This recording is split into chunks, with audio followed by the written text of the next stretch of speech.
Alright, so let me just preface this little video section by just telling you that the deeper you go and the more mindful you get when it comes to, at least me anyway. And I just realized the more I delve into this project, the less I'm gonna cut corners like the previous owner.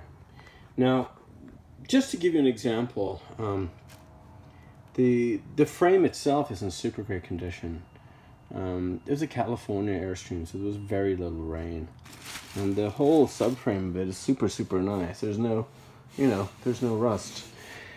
But boy, I'm telling you, there's just some crazy shit going on here. I mean, I was gonna leave this corner piece, you know, because they had evidently done some kind of repair to it, and I figured, oh well, it looks like it's nice and packed and whatnot. But after I looked at it some more, I thought, you know what, I want this to be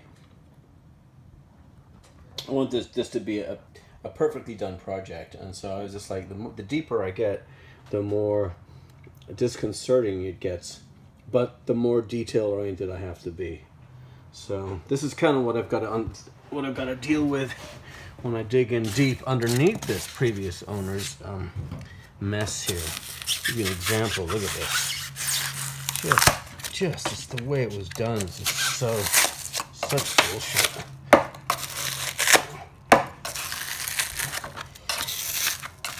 I mean,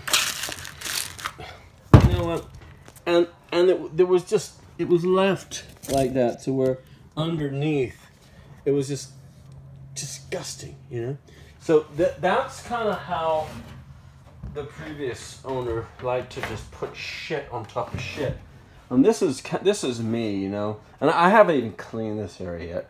And this is going to have a last coat of paint, and then I'm going to seal it with foam, and then I'm going to use this really cool, really nice warm.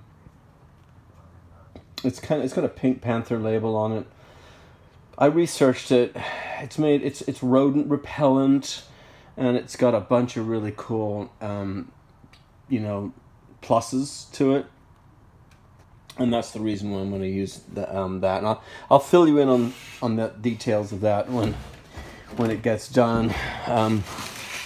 You know, just little things that I've decided as I go along and deeper into this project. I just thought, well, you know what?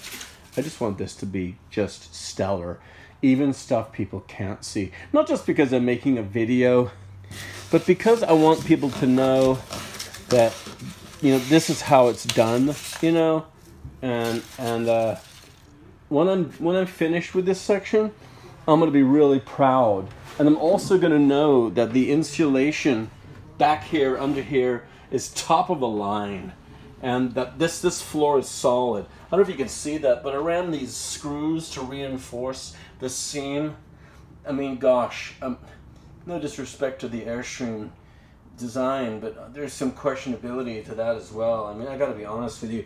Any company that would make a rivet-based piece of gear, I mean, and not expect those rivets to leak, and then the leaks to come down directly into wood, which will work as a sponge, is a mind bother to me. I can't even get my head around that. Actually, it's almost like they were designed to fail, and designed to where the wood would just absorb that leaky rivet water at some point in the trailer's life. And now I've seen trailers that have rotten subfloors 2 years into their existence.